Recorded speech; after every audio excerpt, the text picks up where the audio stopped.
স্বাগত এখন দুপুরে পুরো আয়োজনের সাথে আছি আমি ইসরাত মুক্তি এবং আমি তাসওয়ান নাফি।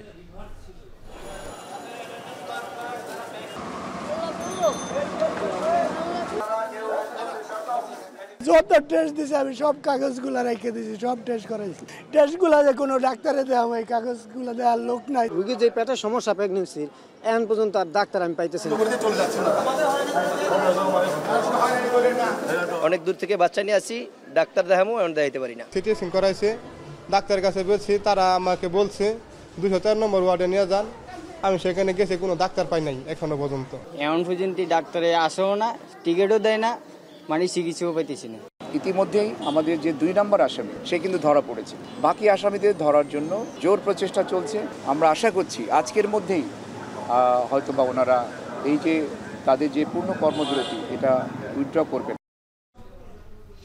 মুক্তি, আমরা দেখছিলাম যে সারা দেশের অধিকাংশ হাসপাতালে জরুরি সেবা ছাড়া বাকি কার্যক্রম বন্ধ রয়েছে এবং কড়া নিরাপত্তায় সীমিত পরিসরে কাজ করছেন চিকিৎসকরা। এবং ঢাকা মেডিকেলে হামলাকারীদের একজন কিন্তু আজকে গাইবান্ধায় গ্রেপ্তার হয়েছে এবং আজকের মধ্যে পরিস্থিতি স্বাভাবিক হওয়ার আশা করছেন ঢাকা মেডিকেলের পরিচালক। এ নিয়ে এখন দুপুরে রয়েছে বিস্তারিত। 2024-25 অর্থ বছরের বাজেট মহান জাতীয় সংসদে পেশ করছে। বাজেটের সাথে কি করা যায় করে আমরা অহেতুক অপচয় বা অহেতুক যে সেগুলো আছে সেগুলো আমরা ডেফিনেটলি যুক্তিসঙ্গত করব। আর ছোটখাটো জিনিস তো বাজেট আমরা রিভিউ করব। নাফি, চলতি অর্থ বছরের যে 7,97,000 কোটি টাকার বাজেট ঘোষণা করা হয়েছিল, অর্থাৎ বাস্তবায়ন করা হয়েছিল, সেটিতে কিন্তু কাটছাট করার আভাস দিয়েছেন অর্থ উপদেষ্টা। এবং অন্যদিকে নাজুক হয়ে পড়া 5, 10 ও 20 টাকার নোট সরানোর কথা ঘোষণা করা হয়েছে। এ নিয়েও জানাবো এখন দুপুরে বিস্তারিত। তবে শুরুতেই সারা দেশের মেডিকেল কার্যক্রমের প্রসঙ্গ জানাতে চাই। এমনকি আমরা শুরুতে যেমনটি বলছিলাম, আইনশৃঙ্খলা বাহিনী নিরাপত্তায় সারা ঢাকা মেডিকেল কলেজ হাসপাতালে চিকিৎসা চালু রয়েছে জরুরি বিভাগে, তবে বহির্বিভাগের সেবা বন্ধ রয়েছে এবং এই কারণে জরুরি যে বিভাগ রয়েছে সেখানে বেশ রোগীর চাপ বেড়েছে এবং অনেকেই কিন্তু বহির্বিভাগের সেবা না পেয়ে ছুটছেন অন্য হাসপাতালে। এবং কিছু দাবি মেনে নেওয়ার পরও যে এই যে আন্দোলনটা চালিয়ে যাচ্ছে সেটির কোনো যৌক্তিকতা নেই বলে মনে করছেন হাসপাতালটির পরিচালক। এই বিষয়ে সহকর্মী দেলোয়ার দোলনের একটি প্রতিবেদন রয়েছে, আমরা দেখে আসবো। মনে করেন এই কাগজ নয়, আমি কি করবো? আমার মারে ডেট করে দিছে স্যার, কোনো ডক্টর ছিল না। আমি মনে হয় 100 বার উপরে নিচে নামছি। শয্যাশায়ী মায়ের চিকিৎসা করাতে না পেরে যেন দিশেহারা অবস্থা ছেলের। পটুয়াখালী থেকে আসা ফরিদের মতো অনেকেই সেবা নিতে এসে পড়েছেন বিপাকে। জানেন না কখন মিলবে ডাক্তারের দেখা।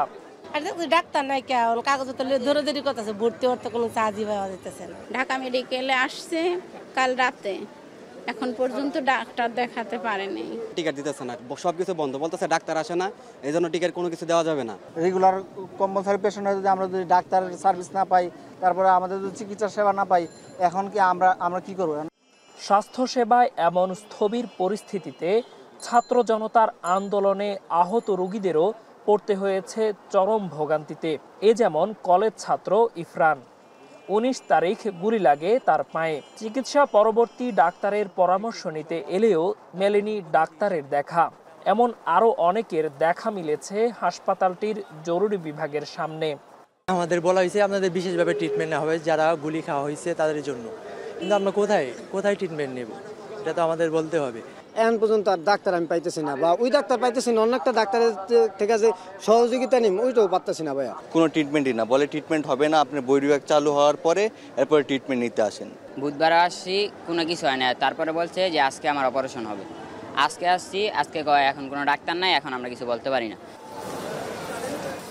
ঢাকা মেডিকেলের জরুরি বিভাগের সামনে অপেক্ষমান এমন অনেক রোগী রয়েছেন যারা 2 দিনেও ভর্তি হতে পারেননি।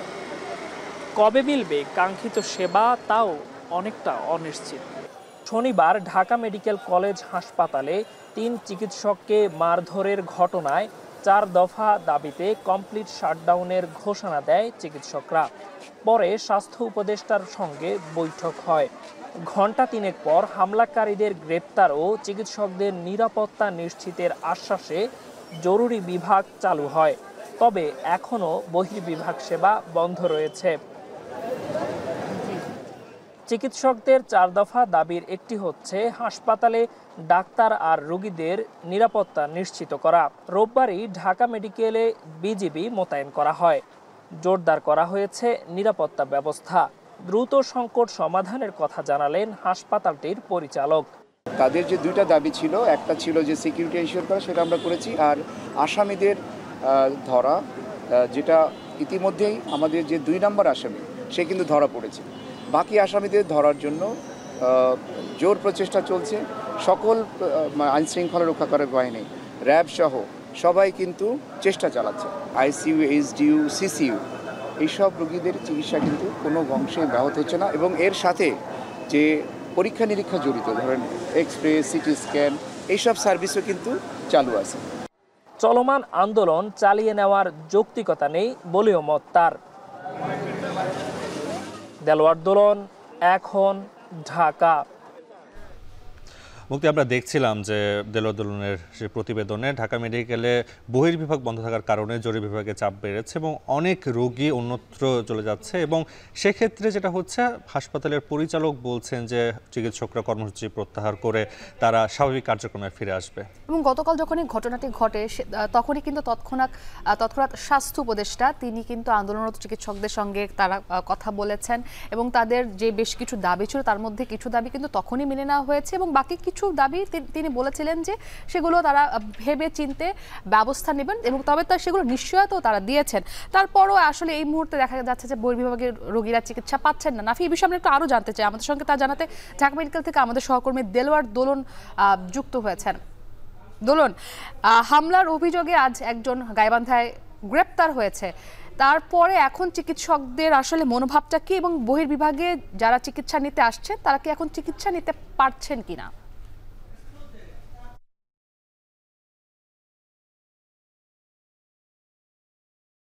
আসছেন তারা বলছেন এই সেবা পর্যাপ্ত নয়। এর কারণ হিসেবে যেটি বলা হচ্ছে, যে পরিমাণ চিকিৎসক কিংবা স্বাস্থ্যকর্মী এখানে এসে চিকিৎসা দেওয়ার কথা তারা কিন্তু নেই, আর যার কারণে অনেক স্বজন কিংবা রোগী ফিরে যেত আমরা দেখেছি। বিশেষ করে আন্দোলনে আহত অনেক রোগী যারা ফলো আপ চিকিৎসায় হয়তো আসার কথা ছিল, অর্থাৎ বহির্বিভাগ সেবা বন্ধ থাকার কারণে তারা হচ্ছে যে পরিমাণ চিকিৎসক কিংবা স্বাস্থ্যকর্মী এখানে এসে চিকিৎসা দেওয়ার কথা তারা কিন্তু নেই, আর যার কারণে অনেক স্বজন কিংবা রোগী এসে এখান থেকে ফিরে যেত আমরা দেখেছি। বিশেষ করে আন্দোলনে আহত অনেক রোগী যারা ফলো আপ চিকিৎসায় হয়তো আসার কথা ছিল, অর্থাৎ বহির্বিভাগ সেবা বন্ধ থাকার কারণে তারা জরুরি বিভাগে এসে ভিড় করছেন।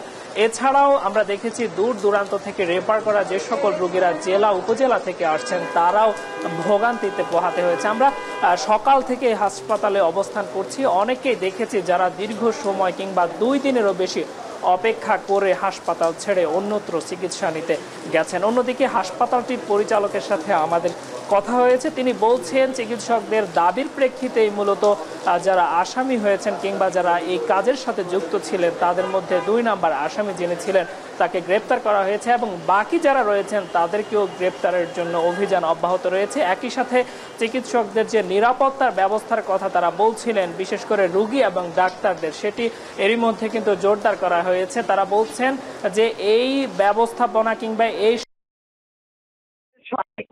যদি বলি নিরাপত্তা ব্যবস্থায় সেনাবাহিনীর সদস্যরা রয়েছেন, বিজিবির সদস্যরা রয়েছেন, এছাড়া অন্যান্য বাহিনীর হাসপাতালের নিরাপত্তা কর্মীদেরকে আমরা দেখেছি।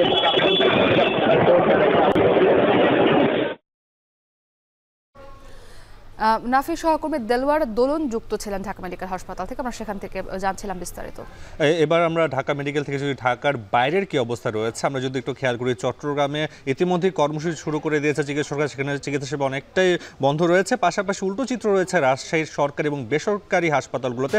আমরা যদি একটু জানতে চাই, চট্টগ্রামে সেখানে আছেন ফাইসাল করিম। ফাইসাল, জানাবেন যে চট্টগ্রামের সার্বিক চিকিৎসা সেবার পরিস্থিতি কেমন দেখছেন? সেবা স্বাভাবিক রাখতে হাসপাতাল কর্তৃপক্ষ কি ব্যবস্থা নিয়েছে?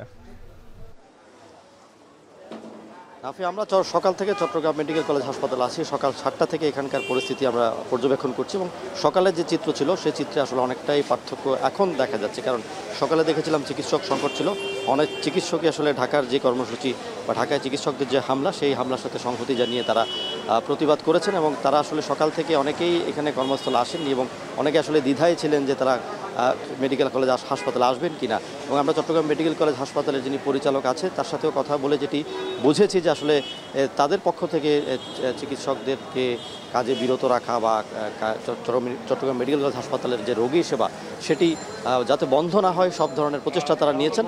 এবং হাসপাতালের পরিচালক জানিয়েছেন যে চিকিৎসকদের যে দাবি, ইন্টার্ন চিকিৎসকদের যে দাবি, সেই দাবি তারা মেনে নিয়ে এখানে পর্যাপ্ত আইন শৃঙ্খলা বাহিনী যেমন মোতায়েন করা হয়েছে, পর্যাপ্ত আনসার সদস্য যেমন মোতায়েন করা হয়েছে, তেমনি নতুন করে আরও আনসার সদস্য চাওয়া হয়েছে। এবং আজকে বা আগামীকালকের মধ্যেই আরও 35 জন আনসার সদস্য বিভিন্ন ওয়ার্ড এবং হাসপাতালের বিভিন্ন ক্ষেত্রে তারা নিয়োগ করবেন। এবং পাশাপাশি আনসার সদস্যদের পাশাপাশি পুলিশ সদস্য এবং যারা সেনাবাহিনীর সদস্য আছেন তাদেরকেও আমরা দেখেছি যে এখানে উপস্থিত থাকতে, এবং সেনাবাহিনীর টহল গাড়িও আমরা দেখেছি চট্টগ্রাম মেডিকেল কলেজ হাসপাতালের মূল ফটকের সামনে। এবং এখন আসলে যে পরিস্থিতি সেটি এখন আমরা জরুরি বিভাগের সামনে রয়েছি। জরুরি বিভাগে কিন্তু যেখানে টিকিট বিক্রি হয়, সেই টিকিট বিক্রির কার্যক্রম কিন্তু পুরোপুরি স্বাভাবিক আছে। এবং সকালের দিকে আসলে যে চিত্র ছিল, দুর্ভোগের চিত্র ছিল, ভোগান্তির চিত্র ছিল, চিকিৎসক সংকটের যে চিত্র ছিল সেটি অনেকটাই কেটে গেছে।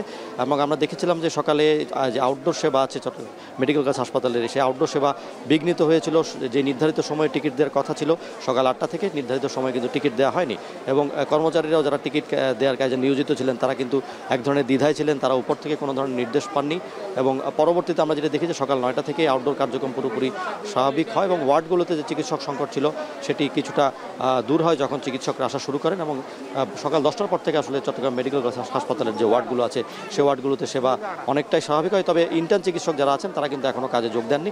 তাদের যে দাবি যে প্রত্যেকটি ওয়ার্ডে এবং প্রত্যেকটি কর্মক্ষেত্রে তারা আইনশৃঙ্খলা বাহিনীর সদস্য মোতায়েন চেয়েছেন, সে কারণে তারা এখনও নির্ধারণ করেননি যে আসলে তারা কাজে যোগ দেবেন কিনা। তবে কিছুক্ষণ আগে আমরা দেখেছি যে চট্টগ্রাম মেডিকেল কলেজ হাসপাতালের ইন্টার্ন চিকিৎসকদের একটি দল হাসপাতালের যিনি পরিচালক আছেন তার সাথে একটি বৈঠক করেছেন। এবং তারা সেখানে আসলে যারা নিরাপত্তা বাহিনী আছে বা তাদের যে নিরাপত্তার যে বিষয়গুলো আছে সেগুলো নিশ্চিত করার জন্য তারা দাবি জানিয়েছেন। এবং হাসপাতালের পরিচালকও তাদেরকে আশ্বস্ত করেছেন যে আসলে আগামীকাল থেকে বা 2-1 দিনের মধ্যে আসলে হাসপাতালের যেই নিরাপত্তা বা আইনশৃঙ্খলা বাহিনীর সদস্য মোতায়েনের যে বিষয়টি সেটি নিশ্চিত করা হবে। এবং মূলত আসলে যেই আনসার সদস্যরা এখানে আগে ছিলেন তাদের অনেককেই আসলে বরখাস্ত করা হয়েছে বলে আমরা জানতে পেরেছি। এবং সব মিলিয়ে আসলে এখন পরিস্থিতি অনেকটাই স্বাভাবিক আছে। তবে মেডিকেল কলেজ হাসপাতালটি যেহেতু টারশিয়ারি হাসপাতাল এবং 4 কোটি মানুষের ভরসাস্থল, সেহেতু এখানে বরাবরই রোগীর চাপ রয়েছে। তো এই চলমান সংকটে সেই চাপটা কিছুটা বেশি থাকার কারণে আমরা কিছু ক্ষেত্রে অনেক দুর্ভোগ রোগীদের দেখেছি। তবে চট্টগ্রামের বেসরকারি যে হাসপাতালগুলো আছে, ক্লিনিক আছে, সেখানে এই দুর্ভোগের চিত্রটা সেভাবে দেখিনি।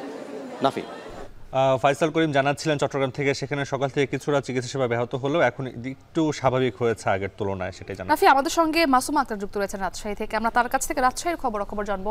মাসুমা, রাজশাহীর হাসপাতালগুলোর চিত্রটা কেমন? সেখানে যারা রোগীরা সেবা নিতে যাচ্ছেন হাসপাতালগুলোতে, তারা কি তাদের পর্যাপ্ত কাঙ্ক্ষিত সেবা পাচ্ছেন কিনা?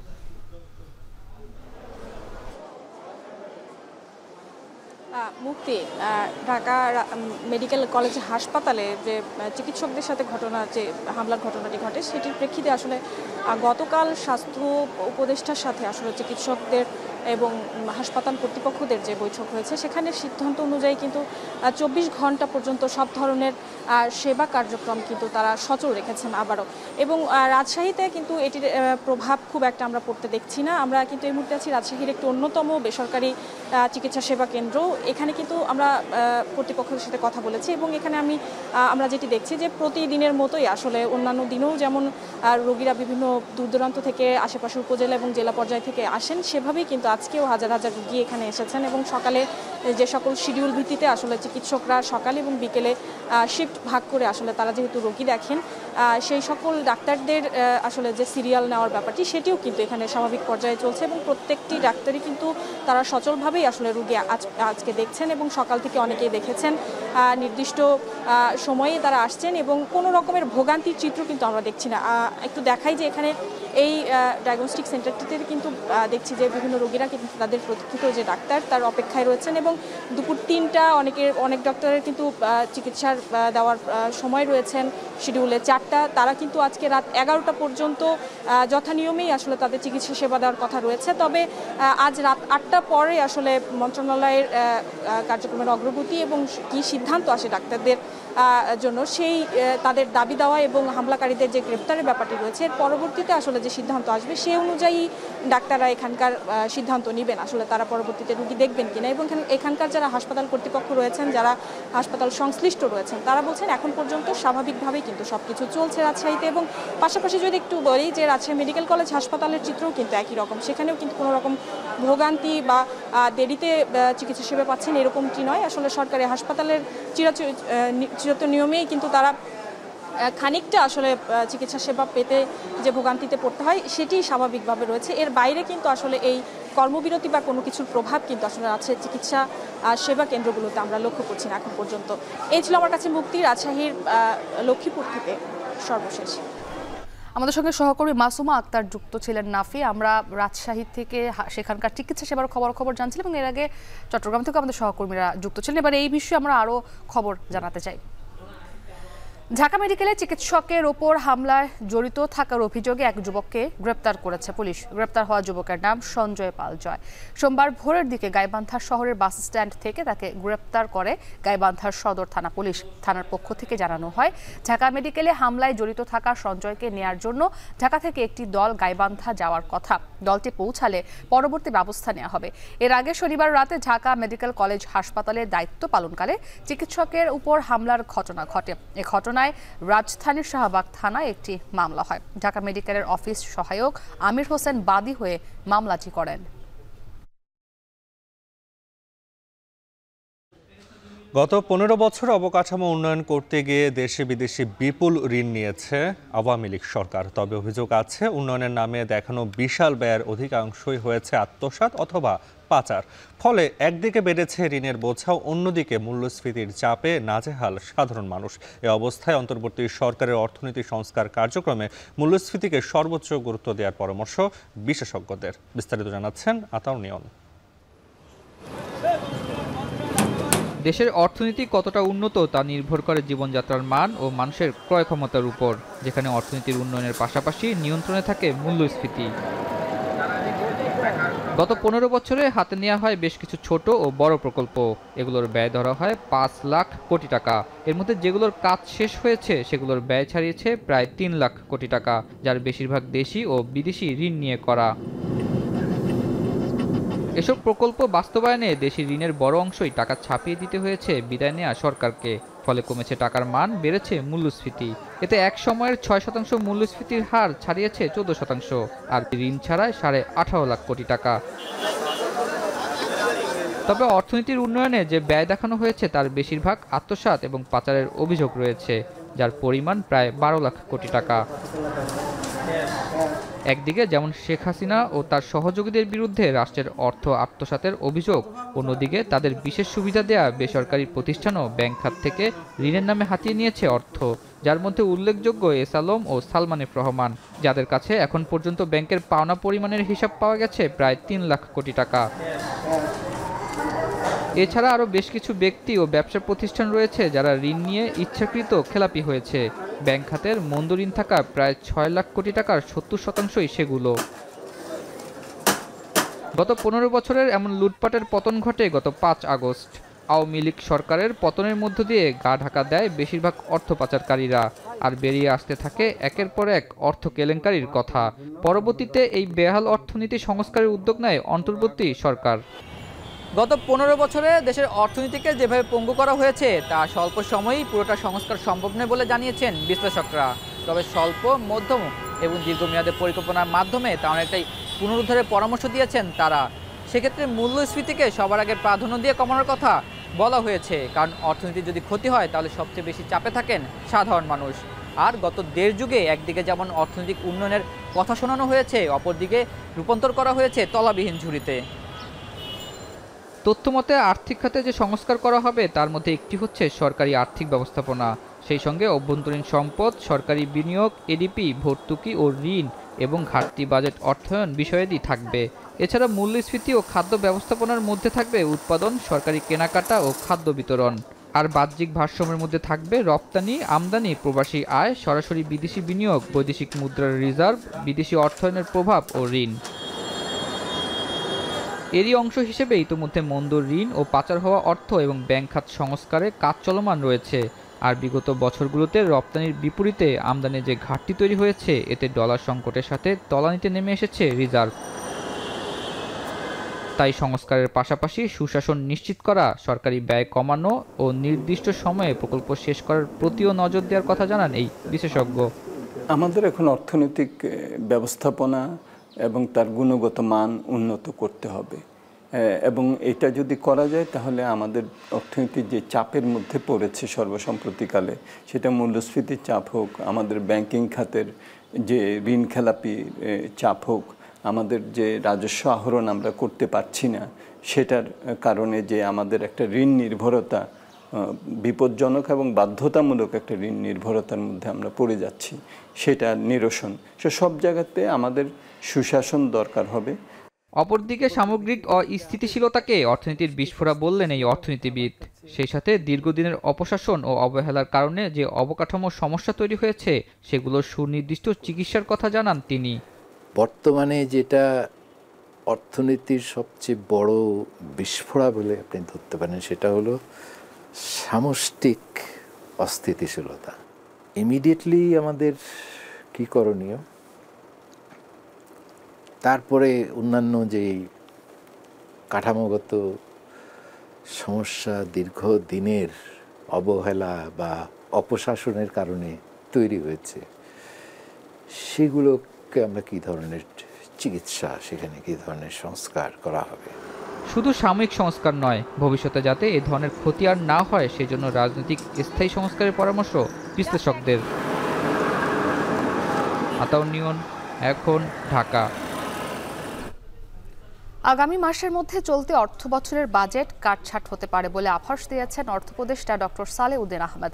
সচিবালয়ে রপ্তানি উন্নয়ন ব্যুরোর কর্মকর্তাদের সঙ্গে বৈঠক শেষে সাংবাদিকদের তিনি আরও জানান, 5, 10 ও 20 টাকার কাগজের নোটের অবস্থা নাজুক, যা তুলে নেয়ার ব্যবস্থা হবে। বিস্তারিত প্রতিবেদনে। আমি চলমান 2023 আওয়ামী লীগ সরকারের গত 16 বছরের প্রতিটি অর্থ বছরের বাজেটের আকার বেড়েছে। 2009 সালে সরকার গঠনের পর 2010-11 অর্থ বছরের জন্য 1,32,170 কোটি টাকার বাজেট সবশেষ চলতি অর্থ বছরে এসে ঠেকে 7,97,000 কোটি টাকায়। বরাবরই এত বড় আকারের বাজেট বাস্তবায়নযোগ্য নয় বলে অর্থনীতিবিদরা বলে আসছেন। অর্থ বছর শেষে দেখা যায় বাজেট ঘাটতি থেকে যায়। ক্ষমতাচ্যুত হবার আগে শেখ হাসিনা সরকার 18 লাখ কোটি টাকা ঋণ রেখে গেছে। বড় বড় ব্যয়ের প্রকল্পে দুর্নীতি হয়েছে, তেমনি অর্থ যোগান দিতে ঋণ নির্ভর হয় স্বৈর সরকার। গেল অর্থ বছরের শেষ 2 মাসে কেন্দ্রীয় ব্যাংক থেকে ছাপিয়ে নেওয়া হয় 41,000 কোটি টাকার বেশি। এছাড়া বাজেট ঘাটতি মেটাতেও টাকা ছাপানো হয়, যার মাসুল গুনতে হচ্ছে সাধারণ মানুষকে। অতিরিক্ত অর্থের যোগানে একদিকে বাড়ছে মুদ্রাস্ফীতি, অন্যদিকে কমে যাচ্ছে টাকার মান। এমন অবস্থায় অন্তর্বর্তী সরকার রিজার্ভের উপর চাপ কমানো ও মূল্যস্ফীতি নিয়ন্ত্রণকে গুরুত্ব দিচ্ছে। চলতি বাজেট থেকে 1 লাখ কোটি টাকার বেশি কমানোর সুযোগ আছে বলে ধারণা করা হচ্ছে, যার বেশিরভাগই কাটছাট বার্ষিক উন্নয়ন কর্মসূচি থেকে হবে। এমন অবস্থায় সোমবার অর্থ উপদেষ্টা আভাস দিলেন, আগামী মাসের মধ্যে বাজেট পুনর্মূল্যায়ন করা হতে পারে। এ সময় বাজেটে সংশোধন আনার প্রক্রিয়া হিসেবে কালো টাকা সাদা করার সুযোগ বন্ধ করার কথা আবারও উল্লেখ করেন তিনি। আমরা অহেতুক অপচয় বা অহেতুক যে সেগুলো আছে, সেগুলো আমরা ডেফিনেটলি যুক্তিসঙ্গত করব। আর প্রজেক্টে ডক্টর ওয়াহিদুল মাহমুদ দেখবে যে যেগুলো অটোলস কমপ্লিট, সেগুলোতে ইস্যু করবে। আর কতগুলো আছে পাইপলাইনে, কারণ ওটার সাথে আবার ইআরডির আমার সম্পর্ক আছে, টাকা পয়সা আনা। তারা যদি বলে আমরা কন্টিনিউ করবো না, তো ডোনারদের বলবো না করবো না। এই মাসের মধ্যে কি আপনারা এই এক্সারসাইজটা করবেন? আমি এটা বেশি মেজর কাজ হলো প্ল্যানিং মিনিস্ট্রি প্রজেক্টগুলো, আর ছোটখাটো জিনিস তো বাজেট আমরা রিভিউ করব। জিডিপির প্রবৃদ্ধির প্রকৃত চিত্র জানার চেষ্টা করা হচ্ছে বলেও জানান অর্থ উপদেষ্টা। খুব শীঘ্রই প্রকাশ করা হবে চলতি বছরের রপ্তানির লক্ষ্যমাত্রাও। জিডিপি ফিগারটা আমি দেখতে কোনো রিফ্লেকশন হয় কিনা, জিডিপির ক্যালকুলেশনটা জিডিপির সাধারণত আমাদের প্রোডাকশন মেথডে করে। এছাড়া বাজার থেকে নাজুক নোট তুলে নেওয়ার কথা জানান অর্থ উপদেষ্টা। এমনি আমাদের ক্যাশ কম থাকবে, কিন্তু ওটা কোনো মিউটিলেটেড না, আমাদের এখানে রাখবেন ওখানে রাখবেন, এই মানি ব্যাগের ভাঁজ হয়ে যাবে, এগুলো হয়। এগুলো আমরা চেষ্টা করেছি, আমার সময় থাকতে টাকাটা আরও ডিউরেবল করা যায় না, এগুলো হবে। চলমান বড় বড় উন্নয়ন প্রকল্পের বিষয়ে সরকারের উচ্চ পর্যায়ের সিদ্ধান্ত বলে জানান তিনি। বাইজিদ সাদ, এখন, ঢাকা। এখন দুপুরে নিচ্ছি বিরতি। ফিরছি একটু পর, সাথেই থাকুন।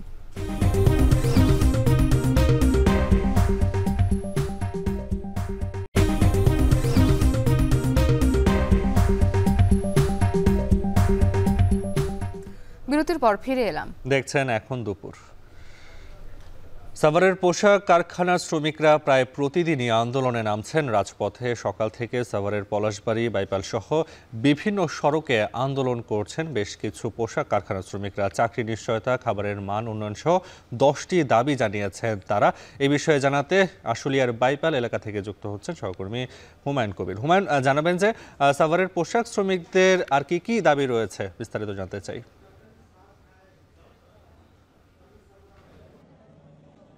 নাফি, ধন্যবাদ আপনাকে। আমি রয়েছি এই মুহূর্তে সাভারের আশুলিয়ার পলাশবাড়ি এবং বাইপালের মাঝামাঝি একটি জায়গা রয়েছে, যেখানে গিল্ডান নামে একটি পোশাক কারখানা রয়েছে, কানাডিয়ান মালিকানাধীন। এই পোশাক কারখানায় গতকাল থেকেই কিন্তু হাজিরা বোনাস বৃদ্ধি সহ 10 দফা দাবিতে তারা আন্দোলন চালিয়ে যাচ্ছেন। গতকাল তারা এই জায়গাটিতে সকাল থেকে দুপুর অবধি আন্দোলন করেছিলেন। সেনাবাহিনীর মধ্যস্থতায় কিন্তু তারা সড়ক ছেড়ে আসলে বিক্ষোভ মিছিল বন্ধ করেছিলেন, যে আজকে সকাল 10টার দিকে তাদের দাবি দেওয়া মেনে নেওয়া হবে এমন আশ্বাসই কিন্তু দেওয়া হয়েছিল। কিন্তু সকাল থেকে শ্রমিকরা আবার এই ঢাকা আরিচা মহাসড়ক, নবীনগর যে চন্দ্রা মহাসড়ক, সেটি অবরোধ করে কিন্তু তারা বিক্ষোভ করছেন এবং দফায় দফায় তারা বিভিন্ন রকমের স্লোগান দিচ্ছেন। তাদের দাবি আদায় না হওয়া পর্যন্ত তারা কাজে ফিরবেন না, এমন কথাই কিন্তু তারা বলছেন। কিন্তু এ পর্যন্ত আসলে তাদের দাবি দেওয়া মেনে নেওয়ার পক্ষে মালিক পক্ষ থেকে তেমন কোনো সাড়া দেওয়া হয়নি।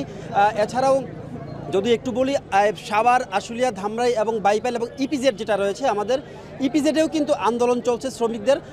এ পর্যন্ত প্রায় 30 থেকে 35টি কারখানা কিন্তু বন্ধ হওয়ার তথ্য নিশ্চিত করেছেন শিল্প পুলিশ। আমরা ইপিজেডের মধ্যে আন্দোলন চলছে একটু ভিন্ন দাবিতে, সেখানে শ্রমিকরা আসলে নারী এবং পুরুষদের যাতে সমতার ভিত্তিতে নিয়োগ দেওয়া হয় সে কারণে কিন্তু আন্দোলন চলেছে। এবং বাইপাল আবদুল্লাপুর যে সড়ক রয়েছে, সেখানে জামগোড়া রয়েছে, ফ্যান্টাসি কিংডম, ইউনিক এবং ছয়তলা এলাকা, বিশেষ করে গার্মেন্টস অধ্যুষিত যেসব এলাকাগুলো রয়েছে, সেই ফ্যাক্টরির শ্রমিকরাও কিন্তু রাস্তায় নেমে এসেছিল সকাল থেকে। বাইপাল এবং আবদুল্লাপুর সড়কের যেসব শ্রমিকরা রাস্তায় নেমে এসেছিল, তাদেরকেও দুপুর 1:30 অবধি সেনাবাহিনী এবং পুলিশের মধ্যস্থতায় তাদেরকে রাস্তা থেকে সরিয়ে দেওয়া হয়েছে। কিন্তু আমি এই মুহূর্তে যেখানে রয়েছি, গিল্ডান যে কানাডিয়ান মালিকানাধীন গিল্ডান গার্মেন্টসের সামনে, তারা কিন্তু আসলে বিক্ষোভ কর্মসূচি চালিয়ে যাচ্ছেন। সেনাবাহিনী কিংবা পুলিশের কোনো সদস্যরাই কিন্তু তাদেরকে মাঠ থেকে সরাতে পারেনি। তারা কিন্তু তাদের দাবি চালিয়ে যাচ্ছেন, আন্দোলন চালিয়ে যাচ্ছেন, বিক্ষোভ চালিয়ে যাচ্ছেন। তারা বলছেন যতক্ষণ পর্যন্ত না তাদের দাবি আদায় হবে তারা কিন্তু মাঠে থাকবেন। এবং তাদের এই আন্দোলনের ফলে কিন্তু আমরা দেখেছি নবীনগর চন্দ্রা মহাসড়কে কয়েক কিলোমিটার যানজটের সৃষ্টি হয়েছে। যেমনটি আগের লাইভে বলেছিলাম, এখানে বৃদ্ধ, বয়স্ক এবং শিশু যারা রয়েছে তারা কিন্তু চরম ভোগান্তিতে পড়েছেন। এই ছিল শ্রমিক আন্দোলন নিয়ে আমার কাছে সর্বশেষ তথ্য। মুক্তি, সাভার থেকে জানাচ্ছিলেন হুমায়ুন কবির। সেখানে পোশাক শ্রমিকরা তাদের দাবি নিয়ে রাস্তায় নেমেছে এবং এতে করে ওই এলাকায়, আসলে এলাকাগুলোতে তীব্র যানজটের সৃষ্টিও হয়েছে। এবং নাফি, এই বিষয়ে কিন্তু সচিবালয়ের শ্রম উপদেষ্টার সঙ্গে বৈঠক করছেন পোশাক খাতের বিভিন্ন সংগঠনের প্রতিনিধি, কারখানা মালিক এবং শ্রমিকরা। এই বিষয়ে আমরা জানবো। এই বিষয়ে আমরা আমাদেরকে জানাতে আমাদের সঙ্গে যুক্ত হয়েছেন সহকর্মী মুন্নাফ রশিদ। মুন্নাফ, শ্রমিকদের দাবির ব্যাপারে মালিক পক্ষ বা সরকারের মনোভাবটা কি জানাবেন? সেই সঙ্গে আলোচনায় আসলে কি কি বিষয় প্রাধান্য পেয়েছে? মুক্তি, মূলত দুইটা কিছুক্ষণ পর এখনো পর্যন্ত সবাই উপস্থিত হতে পারেননি। যেসব পোশাক মালিকরা রয়েছে বা বিজিএমএ, বিকেএমএর যেসব নেতৃস্থানীয় যেসব পোশাক মালিকরা রয়েছে, তারা এখনো উপস্থিত হয়নি। এখনো পর্যন্ত পুরোপুরি মিটিংটি শুরু হয়নি। তবে মিটিংয়ে যে বৈঠকটিতে যে বিষয়গুলো সামনে আসবে, মূলত আশুলিয়ার যে শ্রমিক উত্তেজনা যেটি রয়েছে গতকাল থেকে যেটি শুরু হয়েছে, তাদের যে দাবি দাবাগুলো, এগুলো পর্যালোচনা করছেন। এবং গতকালও কিন্তু বিজিএমএর পক্ষ থেকে একটি বক্তব্য দেওয়া হয়েছিল এই ইস্যুতে, এই যে শ্রমিক ইস্যুতে। সেখানে কিন্তু মালিকরা সবসময় শ্রমিকদের পক্ষে, শ্রমিকদের যেসব ইস্যুগুলো রয়েছে, দাবি দাবাগুলো রয়েছে, এগুলো কিন্তু সবসময় তারা পূরণ করে আসছেন এবং পূরণ করার কথা বলেন। এই ক্ষেত্রটিতেও কিন্তু তারই বিপরীত কোনো কিছু হচ্ছে না এবং উপদেষ্টার সঙ্গে, শ্রম উপদেষ্টার সঙ্গে তারা আলোচনা করবেন যে এটা আসলে কিভাবে আরো দ্রুত সমাধান করা যায়। মূলত যে দাবিগুলো আসছে শ্রমিকদের পক্ষ থেকে, সেই দাবিগুলো কিন্তু শুধু এখনকার নয়, এটা কিন্তু অনেক আগে থেকেই চলে আসছে। তো শ্রমিকদের পক্ষ থেকে যেমন দাবি রয়েছে, পোশাক মালিকরা তারা কিন্তু বলছেন যে বাংলাদেশের পোশাকের যে উন্নয়ন হয়েছে, বিশেষ করে পুরো বিশ্বে কিন্তু পোশাকের যে রপ্তানি হয় সেটি দ্বিতীয় স্থানে বাংলাদেশ। সেই জায়গাটি শুধু না, বাংলাদেশের যে শ্রমিকদের যে উন্নয়ন হয়েছে, রানা প্লাজা ধসের পর থেকে কিন্তু শ্রমিক ইস্যুতে যতগুলো কাজ করা হয়েছে সেগুলো কিন্তু শ্রমিকদের উন্নয়নের জন্য কাজ করা হয়েছে। এবং পাশাপাশি কিন্তু আমরা দেখেছি যে বাংলাদেশে 225টিরও বেশি সবুজ কারখানা রয়েছে। এই সবুজ কারখানার যে বিষয়গুলো খেয়াল করা হয়, যে পয়েন্টগুলোতে সবুজ কারখানা নির্ধারণ করা হয়, সেসব জায়গাতেও কিন্তু শ্রমিকের যে ইস্যুগুলো রয়েছে সেগুলোও কিন্তু প্রাধান্য দেওয়া হয়েছে। ফলে যেসব পোশাক মালিকরা রয়েছে তারা কিন্তু বলছেন যে বাংলাদেশের শ্রমিকদের যে বিষয়গুলো সবসময় কিন্তু প্রাধান্য পেয়েছে। এখন যে বিষয়গুলো আসছে সামনে, আন্দোলন যেগুলো করছে তারা বিভিন্ন দাবিতে, সেগুলো তারা বলছে যে দেশি বিদেশি বিভিন্ন ষড়যন্ত্র হতে পারে এবং এই ষড়যন্ত্রের ফলে কিন্তু শ্রমিকরা, এটা পোশাক মালিকদের দাবি যে শ্রমিকরা বিভিন্ন ষড়যন্ত্রের ফলে তারা মাঠে নেমেছে এবং আন্দোলনে যুক্ত হচ্ছে। এই বিষয়টিকে খুব দ্রুত সমাধান করার কথা বলছে। তা না হলে এখন পর্যন্ত আশুলিয়ায় যে 30 থেকে 35টি কারখানায় ক্ষুদ্র আকারে হামলা হয়েছে এবং আন্দোলন এখনো চলমান রয়েছে, এই বিষয়টি খুব দ্রুত সমাধান না হলে রপ্তানিতে একটি বড় প্রভাব পড়বে। তো এই সার্বিক বিষয় নিয়ে কিছুক্ষণের মধ্যেই বৈঠক হবে এবং বৈঠক শেষে শ্রম উপদেষ্টা কি বলেন, শ্রমিক মালিকদের পক্ষ থেকে শ্রমিকদের পক্ষ থেকে কি জানানো হয় বা কি সিদ্ধান্ত হয়, সেই বিষয়টি আপনাদের মাধ্যমে নিশ্চয়ই দর্শকদের জানাতে পারবো। দেশের পোশাক খাতকে অস্থিতিশীল করতে বিদেশি ষড়যন্ত্র কাজ করছে বলে অভিযোগ করেছেন বিকেএমইএর সভাপতি মোহাম্মদ হাতেম। বলেন, গার্মেন্টস শ্রমিকদের অনেক দাবি অযৌক্তিক বলে জানান তিনি। এখন টিভিকে দেওয়ার সাক্ষাৎকারে এসব কথা বলেন বিকেএমইএর সভাপতি। বলা হচ্ছে যে আমাদের এত পার্সেন্ট পুরুষ শ্রমিক নিতে হবে, এত পার্সেন্ট মহিলা শ্রমিক মহিলা শ্রমিক নেওয়া যাবে না, এই ধরনের কিছু কথাবার্তা আছে। তারপরে বেতন কি বলে ওভারটাইম, মানে এখন যা রাইট আছে তার চেয়ে ডাবল দিতে হবে, তারপরে 25,000 টাকা স্যালারি দিতে হবে। এই ধরনের কিছু কথাবার্তা আছে যেগুলির সাথে আমি মনে করি বর্তমান পরিস্থিতির সাথে এটা কোনোভাবেই অ্যাবজর্ব করার মতো না। সেখানে কিছু সংখ্যক বিদেশিদের এজেন্ট আছে বাংলাদেশে, যারা বিদেশের পয়সায় এই দেশে লালিত পালিত হয়, বিদেশের স্বার্থ সংরক্ষণ করার জন্য তারা তাদের এজেন্ট হয়ে তাদের থেকে টাকা পেয়ে তারা এখানে এই কাজগুলি করে। দেশের শীর্ষ রপ্তানি খাত তৈরি পোশাক সমৃদ্ধ হওয়ার পাশাপাশি গেল কয়েক বছর ধরে বাড়িয়েছে দুশ্চিন্তাও, যেখানে অন্যতম প্রভাবক হিসেবে কাজ করেছে প্রতিবেশী দেশ ভারত। নিজেদের পোশাক শিল্পকে এগিয়ে নিতে নজর দেয় বাংলাদেশের তৈরি পোশাকে। ভারতের বাজারে বাংলাদেশের পোশাকের প্রবেশাধিকার সীমিত করতে নেওয়া হয় নানা কৌশল। তবে সেসব কৌশল বাস্তবায়ন হলে দেশের পোশাক খাত ধ্বংসের মুখে পড়ত বলে দাবি অর্থনীতিবিদ ও খাত সংশ্লিষ্টদের। আরও জানাচ্ছেন মুন্নাফ রশিদ। সুই সুতা, কাপড় আর শ্রমিকের বন্ধন 40 বছরেরও বেশি পুরাতন। মাত্র 23 লাখ টাকার বাজার এখন প্রায় $5,000 কোটি ছুঁয়েছে। 80-র দশকে শুরু হওয়া এ শিল্পে যুক্ত হয়েছে শত শত কারখানা। আন্তর্জাতিক মানদণ্ডে শীর্ষ 100 কারখানার 50টি বাংলাদেশে, আর সবুজ কারখানা 200 ছাড়িয়েছে। দেশের শীর্ষ এই রপ্তানি খাত যত সমৃদ্ধ হয়েছে, দুশ্চিন্তা যে পিছু ছেড়েছে তা নয়। বড় ধাক্কা আসে 2013 সালে। তবুও বিশ্বের দ্বিতীয় শীর্ষ পোশাক রপ্তানিকারক দেশ হলেও খাতটির জন্য পরিকল্পিত শিল্পনগরী করতে পারেনি বাংলাদেশ। যদিও এদিক থেকে অনেকটা এগিয়েছে ভারত।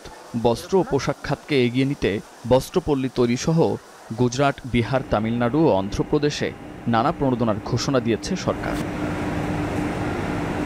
নিজেদের পোশাক শিল্পকে এগিয়ে নেওয়ার পাশাপাশি ভারতের কুনজর পড়ে বাংলাদেশের পোশাক খাতে, যার বাস্তবায়ন দৃশ্যমান হয় কর্তৃত্ববাদী আওয়ামী সরকারের টানা 4র্থ মেয়াদের শুরুতেই। ভারতের বাজারে তৈরি পোশাকের প্রবেশাধিকার সংকুচিত করতে নতুন বাজারের তালিকা থেকে ভারতের নাম বাদ দেয়া হয়। তবে তীব্র সমালোচনার মুখে তা পরিবর্তন করলেও 30 জানুয়ারির ওই প্রজ্ঞাপনে প্রণোদনা কমানোর যে সিদ্ধান্ত হয়েছিল তা পরবর্তী 6 মাসে আরও বেড়েছে। শুল্ক, বন্ড ও ডিউটি ড্রব্যাকের পরিবর্তে বিকল্প নগদ সহায়তার পরিমাণ 4% থেকে 1.5%, ইউরো অঞ্চলে পোশাক রপ্তানিতে বিশেষ সহায়তা 2% থেকে 0.5%, নতুন বাজারে 2% কমানো হয়েছে। এছাড়া বিশেষ নগদ সহায়তা 0.3% করা হয়েছে। এসব সিদ্ধান্তে মনোবল হারিয়েছেন তৈরি পোশাক উদ্যোক্তারা। এমন পরিস্থিতিতে চলতি বছরের প্রথম 7 মাসে কমেছে রপ্তানিও। এসবের ভূমিকায় সাবেক বাণিজ্য সচিব তপনকান্তি ঘোষ ছিলেন বলে দাবি রপ্তানিকারকদের। এই প্রণোদনাটা কমানো একটা প্রিম্যাচিওর, এর পিছনে কি উদ্দেশ্য আছে আই এম এ বিজনেসম্যান, আমি তো আপনাকে সব এটা বলতে পারবো না, বাট ডেফিনেটলি আমাদের মনে হয়েছে কোনো একটি মহল থেকে এটা গাইডেডলি আমাদের গার্মেন্টস সেক্টরকে তাকে একটু দমিয়ে দেওয়ার, কিংবা গার্মেন্টস সেক্টর যেভাবে আমরা এগিয়ে যাচ্ছিলাম 10% গ্রোথ কোভিডের পর থেকে প্রতি বছর, সেটিকে দমিয়ে দেওয়ার একটা চেষ্টা কিন্তু আমাদের এখানে দেখতে পেয়েছি বলে আমার মনে হয়েছে। এলডিসি গ্রাজুয়েশন তো 2026 সালে, তাহলে 2024 সালে কেন এটাকে বন্ধ করে দেওয়া হচ্ছে? এখানে কোনো রহস্য আছে কিনা সেটা সরকার খুঁজে বের করবে। এলডিসি গ্রাজুয়েশনের 3 বছর পর পর্যন্ত এটা পেতে পারতাম, তাহলে সরকার দেশের স্বার্থে বাংলাদেশ ব্যাংক সেটাকে সেই সময়টা বা সেই সুযোগটা না নিয়ে কেন এটাকে তড়িঘড়ি করে বন্ধ করে দেওয়ার পায়তারা করলো বা উদ্যোগ নিল, এইটা আমাদের কাছে প্রশ্নবিদ্ধ এই জায়গাটা। দেশীয় কাঁচামাল শিল্প ধ্বংস হয়েছে নানা চক্রান্ত। দেশে প্রায় 510টি স্পিনিং মিলের বাৎসরিক সুতা উৎপাদনের সক্ষমতা রয়েছে প্রায় 1.5 কোটি বেল, যা পোশাক শিল্পের প্রায় 75% সুতার চাহিদা পূরণে সক্ষম। তবুও এ খাতের অনেক উদ্যোক্তা সুতা আমদানি করেন। দেশে আমদানিকৃত সুতার প্রায় 75% আসে ভারত থেকে। কিন্তু কেন? মূলত দেশীয় কাঁচামাল কিংবা দেশি সুতা ব্যবহারে উৎপাদিত পোশাক রপ্তানিতে যে 5% নগদ সহায়তা দেয়া হতো তা কমিয়ে আনা হয়েছে 3% ঘরে। এতে তৈরি পোশাকের কাঁচামাল আমদানিতে ভারতমুখী হচ্ছেন ব্যবসায়ীরা, আর ধ্বংসের মুখে পড়ছে ব্যাকওয়ার্ড লিঙ্কেজ শিল্প। ভারত থেকে সুতা আমদানির একটা পথ দিয়ে দেওয়া হয়েছে, যেটার থেকে সুতা আনলে আমাদের ভালো হবে। আমাদের যে একটা অ্যাডভান্টেজ ছিল, আমরা কিন্তু কম্পিটিশনে ইন্ডিয়ার থেকে অলওয়েজ বেটার করছিলাম। আমাদের রপ্তানি অলমোস্ট 4 times দেন ইন্ডিয়ার এক্সপোর্ট। আমরা যখনই আমাদের প্রতিবেশী দেশের সঙ্গে বিভিন্ন ব্যাপারে কোঅপারেশনের জন্য আলোচনা করেছি, তাদের টেক্সটাইল মিনিস্ট্রির সাথে আলোচনা করেছি, আমরা দেখেছি তারা এই খাতটা নিয়ে সবসময় একটু ঈর্ষান্বিত, এবং এটিরই একটা প্রতিফলন আমরা লাস্ট 1 বছর, স্পেশালি লাস্ট ইলেকশনের পর থেকে আমরা দেখতে পেয়েছি। আমার একটা $36,20,000 একটা অর্ডার, তাতে বর্তমানে যে ইনসেন্টিভের হার আছে তাতে আমি $54,300 আমি ইনসেন্টিভ পাবো। রপ্তানি করার পরে প্রসিডিউরালাইজের পরে আবেদন করব, এর 1-1.5 বছর পরে গিয়ে আমি ইনসেন্টিভটা পাবো। যদি ইন্ডিয়া থেকে সুতাটা আনি 590 টন সুতায় 28 সেন্ট করে কম দামে আমি পাচ্ছি, তাহলে আমার আসে $1,64,000। এখনই আমি এটাকে সাশ্রয় করতে পারছি। তো আমি কি তাহলে $54,000 1.5 বছর পরে ওইটা পাওয়ার জন্য বসে থাকবো? আলটিমেটলি আমার যে ব্যাকওয়ার্ড লিঙ্কেজ ইন্ডাস্ট্রি, স্পিনিং মিলগুলি ক্ষতিগ্রস্ত হচ্ছে। এখানে আমদানি নির্ভর একটা রপ্তানি শিল্পে পরিণত হচ্ছে আমাদের এই নেটওয়ার্কটা। বিতর্কিত ভোটে নির্বাচিত আওয়ামী সরকার 15 বছর ধরে ভারতকে বিশেষ বাণিজ্যিক সুবিধা দিয়ে আসছে বলে মনে করেন অর্থনীতিবিদরাও। বলেন, এসব সিদ্ধান্ত বাস্তবায়ন হলে দেশের পোশাক খাত ধ্বংস হবে, পক্ষান্তরে ভারত এগিয়ে যাবে। এই অবস্থায় দেশের অর্থনীতিকে সমৃদ্ধ করে এমন বিষয় ছাড়া ভারতের সাথে অন্য সকল চুক্তি পুনর্বিবেচনার কথা বলছেন অর্থনীতিবিদরা।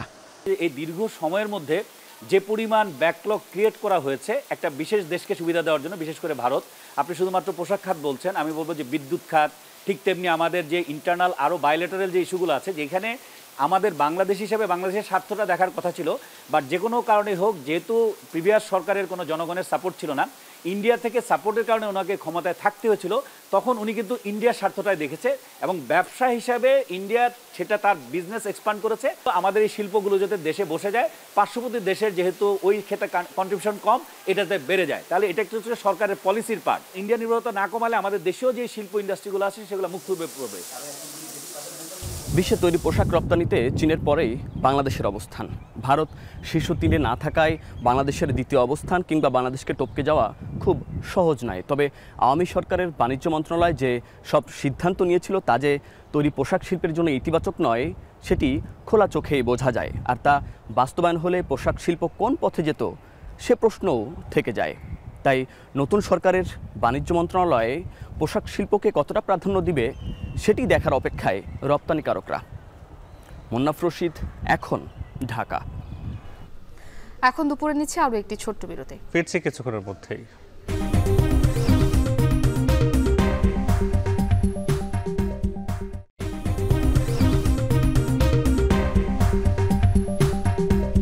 ফিরে এলাম বিরতির পর। দেখছেন এখন দুপুর। সরকারি নির্দেশনা অনুযায়ী কেউ সম্পদের হিসাব না দিলে আইন অনুযায়ী ব্যবস্থা নেওয়া হবে বলে মন্তব্য করেছেন জনপ্রশাসন মন্ত্রণালয়ের সিনিয়র সচিব ডক্টর মোখলেসুর রহমান।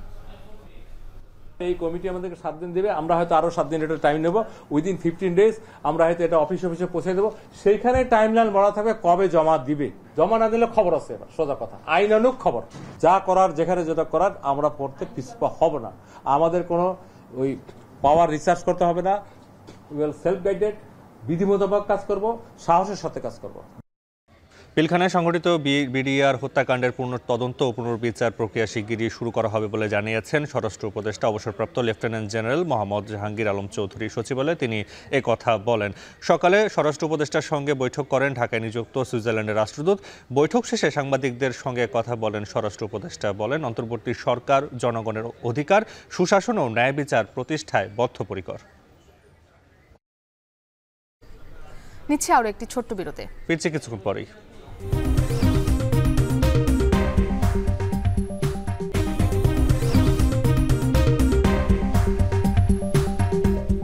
ফিরলাম বিরতির পর। দেখছেন এখন দুপুর।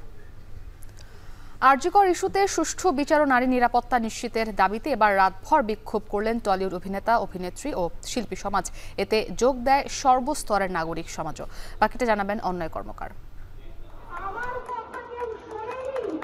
আরজিকর কাণ্ডে দোষীদের সর্বোচ্চ শাস্তি ও নারী নিরাপত্তার দাবিতে ফের কলকাতার রাজপথে টলিউড তারকারা, সোচ্চার শিল্পীসহ নাগরিক সমাজ। রোববার রাতভর কলকাতার ধর্মতলায় অবস্থান কর্মসূচি পালন করেন স্বস্তিকা মুখোপাধ্যায়, সোহিনী সরকার, দেবলীনা দত্তের মতো তারকারা। চলে প্রতিবাদ। আরজি কাণ্ডে সুষ্ঠু বিচারের দাবিতে এ সময় স্লোগান দিতে দেখা যায় সর্বস্তরের শিল্পী সমাজকে। কেবল শিল্পী ও নাগরিক সমাজই নয়, কলকাতা সহ গোটা পশ্চিমবঙ্গে অব্যাহত রয়েছে বিভিন্ন রাজনৈতিক দলের বিক্ষোভ প্রতিবাদ। রাজপথে নেমেছেন রাজনৈতিক নেতাকর্মী থেকে শুরু করে সুশীল সমাজ, চিকিৎসক, বিভিন্ন অরাজনৈতিক সংগঠনের সদস্য, এমনকি সাংবাদিকরাও। আরজিকর ইস্যুতে পুরোপুরি ব্যর্থতার অভিযোগ তুলে অনতিবিলম্বে মমতার পদত্যাগের দাবিতে সোচ্চার তারা। এদিকে আরজিকরের ঘটনায় এখনো পাল্টাপাল্টি দোষারোপের মধ্য দিয়ে রাজনৈতিক উত্তাপ ছড়াচ্ছে তৃণমূল ও বিজেপি। এমনকি শিল্পী সমাজকে দিয়ে বিরোধীদের আক্রমণ করানো হচ্ছে বলে অভিযোগ অনেকের। এ প্রসঙ্গে বিজেপি নেতা ও অভিনেতা রুদ্রনীল ঘোষ তৃণমূলের বিধায়কদের উদ্দেশ্য করে বলেছেন, মানবিকতার পক্ষে বলেই বহু শিল্পীকে হুমকির শিকার হতে হচ্ছে। তৃণমূলের একজন সদস্য কুণাল ঘোষ, আমি আবার বলবো, আমার বন্ধুরা কেউ পাপের পক্ষে নয়, অন্যায়ের পক্ষে নয়, তারা মানবিকতার পক্ষে বলেই তাদের এই ধরনের প্রচ্ছন্ন হুমকির শিকার হতে হয়েছে। এই যখন অবস্থা, তখন আরজিকরের ঘটনায় সুপ্রিম কোর্টের রায়ের অপেক্ষায় গোটা ভারত। যদিও ঘটনার প্রায় 3 সপ্তাহ পেরিয়ে গেলেও সিবিআই এর তদন্তে নেই উল্লেখযোগ্য কোনো অগ্রগতি। অন্যদিকে ধর্ষণের সর্বোচ্চ শাস্তি মৃত্যুদণ্ডের বিধান রেখে সোমবার বিধানসভায় উত্থাপন করার কথা রয়েছে বিশেষ বিল। অন্যয় কর্মকার, এখন বিশ্ব। শেষ করছি এখন দুপুর। এখন টেলিভিশন ওয়েবসাইটে দেখতে ভিজিট করুন www.ekhon.tv। এছাড়া ফেসবুক দেখতে ভিজিট করুন facebook.com/tv.ekhon এবং ইউটিউবে দেখতে ভিজিট করুন youtube.com/ekhon tv।